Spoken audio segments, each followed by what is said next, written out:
Hi, my name is Bill Kipp. The very fact that you are watching this video means it's pretty likely that you've got a loved one who is getting bullied. Take heart, you are in the right place.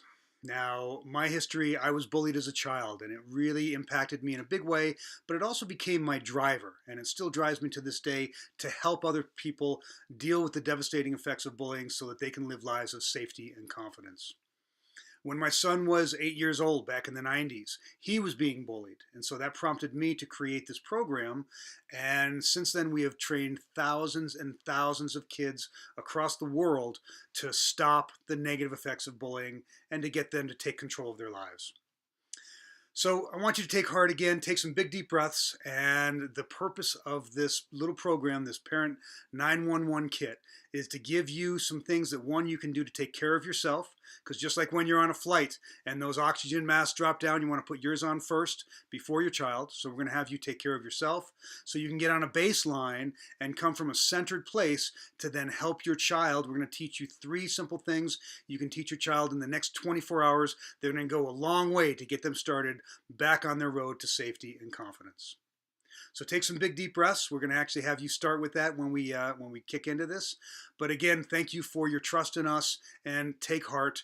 We've got the technology. We know how to help you help your child. Let's get started. So let's look at the harsh reality that when a loved one is being bullied, it can trigger all types of emotions in the adult or in the caretaker that can get us offline and cause us to make possible emotional knee-jerk responses that may not be in the best interest of our child or in ourselves.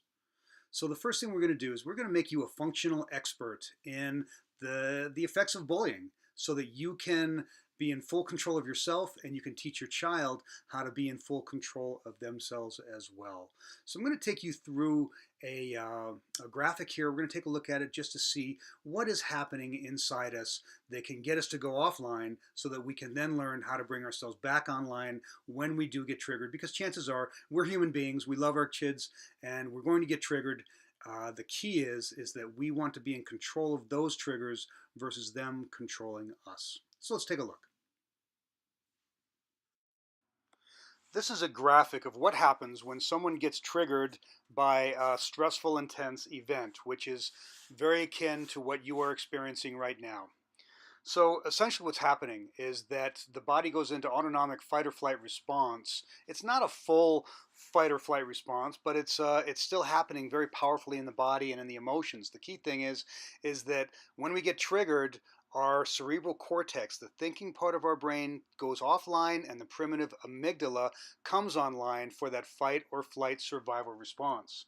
If we respond from this state, science shows we're operating at about a 10-year-old level of maturity, and there's the big potential for an emotional knee-jerk that could make the situation much worse. The key thing is around our breathing. When we get triggered, our breathing gets very short and rapid, and that exacerbates the negative effects of the triggered adrenaline rush. So since the problem is lack of breathing, the antidote is proper breathing. What we want to do is we want to bring our mainframe brain back online. And so I'm going to teach you a breathing technique that you can do. And bear in mind, this happens to us all the time when we're getting triggered. And so this is a life skill that's really powerful for both adults and kids when we get into a triggered state. So let's look at the breathing. So breathing. One would think that we're pretty good at breathing, but the truth is we're not. A lot of the ways that we breathe can actually make us more tense and trigger us than relaxing us and trying to get us into a peaceful state. Now, through my practice of watching my breathing, I can be aware pretty quickly of when I'm triggered, even if my brain is not thinking so clearly in the heat of the moment. If I'm watching my breathing and I realize I'm breathing shallow and in my upper part of my lungs, then I can bring my brain back into line and go, oh, I must be triggered by something. And then just by thinking about this breathing process, that can bring your cerebral cortex, the main part of your brain, back online rather than staying stuck in that primitive amygdala place. So the breathing we're going to do, it's going to be pretty simple. You're going to count inward for 4 counts, hold it for 4 counts, and exhale for 4 counts. So I'm going to inhale,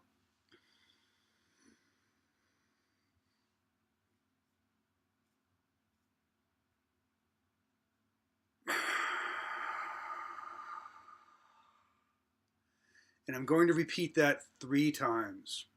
Inhale 4 counts through the nose, hold it for 4 counts, exhale either through the nose or through the mouth.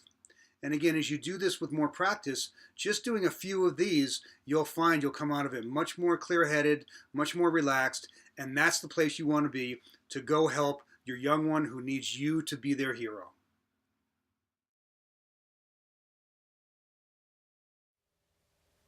So when you're working with your child, you really want to keep it playful.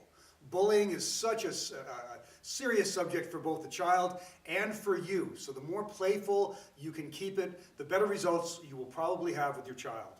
Now, we're going to teach you 3 simple things. The key thing is that these techniques, if you will, are all designed to work within the 0 tolerance rule so that your child doesn't get into trouble when they're just merely protecting themselves from a bully. These are non-violent conflict resolution skills. We're going to start off with the body communication. But communication is so important. Bullies read body language. They're looking for the easy victim. So we want to teach our children how to have confidence when they walk, talk, stand, and all that. So we're going to teach what's called a power stance. And we really, like, the kids love this. We go, power stance, and they go right into it. So you want to have them practice getting this good, powerful stance. The components of it are strong feet, so 1 foot back, 1 foot forward, so it's a stance. Not a super deep martial arts stance, but it's a nice, comfortable stance. Their body is upright, so they have strong feet, strong body, strong hands. This is a neutral stance versus this or versus this. This is a strong, neutral stance. And then strong eyes. They want to look at the bully. So when you say, go to a power stance, that's it. Strong feet, strong body, strong hands, and strong eyes. And you'll see me teaching it to kids to see how you can have fun. But again, make it playful, keep it a good time. Life like that either, do we? Yeah. All right, so I'm going to teach you a way to stand. That if you stand just like this, we call it a power stance, bullies are not going to bother you. And the way this stance looks is you're going to put 1 leg back, 1 leg forward. Try it. 1 back, 1 leg. Very good. Not too far. Not too far. Watch out if you have socks. You might slide. All right. So you should be nice and strong on your feet. You should be upright. Now, not puffed up like a bully, but upright with your body. Now, we're going to put our hands up just like this. Boom. Now, when I do this, what does it say? Back off. It says back off. It's a stop. Very, very good. Okay, it's a very strong stance. If you just do this to a lot of bullies, many times they'll leave you alone just like that. Okay, relax.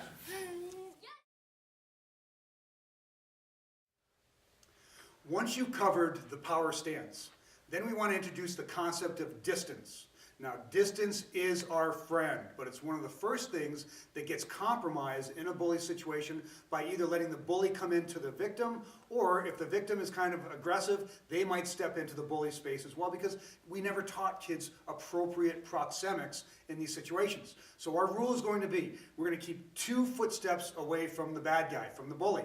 So let's say I step up a little bit, and I just come in, I'm here, the bully is coming at me. You want to have the children practice 1, 2 full steps, and then going into the power stance. Okay, so again, they're up forward, and you can play it goofy. You come up, hey, come here, I'm going to be your bully, whatever. Make it fun and playful, but have them practice 1, 2, power stance over and over again. And you'll see as they do it more and more, their eyes will start opening up and they'll start to get a smile because they're now having a plan where in the past they didn't know. Yes, sir! Now, they get very close to you. Yes, sir! No, because they can grab you, push you, do all kinds of things. So we're going to make a rule. We're going to keep at least 2 footsteps away from bullies. How many footsteps? 2! All right, and if a bully comes at us, how many footsteps are we going to step back? 2! Okay, so everybody try it. Step back. 1, 2. Big steps. Now, take your power stance, hands up. Just like that. Now, does that feel better? Yeah. Feels a lot better than the other 2. Okay, put your hands down. We're going to wrap this up with teaching the power of the voice. Now, believe it or not, your child's voice is the most powerful thing they have in their body. Even for adults, it's one of the most powerful things we have. But it's something that they are not used to using. Think about, with a child, their bones are still growing, their muscles, all that's still growing, but let's be real. Children can be pretty darn loud when they want to be, and we want them to learn how to use that, not in an aggressive way, but in an assertive way, so that they can back off the bully, and again, not create a fight, but still work within that zero tolerance rule where they're taking care of themselves. So, the power of voice. From that power stance, you can have them practice backing up or just have them practice it from a static location. We're going to give the child one phrase to say, and that is, back away, you're too close. And when they say it, they want to say it with authority. They want it to come from the gut. Don't get too hard on them. Make it playful, but just say, okay, say it, back away, you're too close. Louder, back away, you're too close. Louder, back away, you're too close. So the children get a little bit of an activation.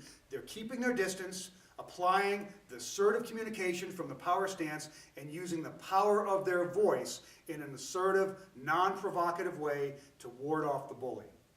This way, if a teacher sees this, just from this alone, even from a distance, they won't be picked out as the bad guy. They will most likely be picked out as the defender, and then that's going to help them deal with the principal after the fact. Now, we're going to give you one simple thing to say if bullies come up.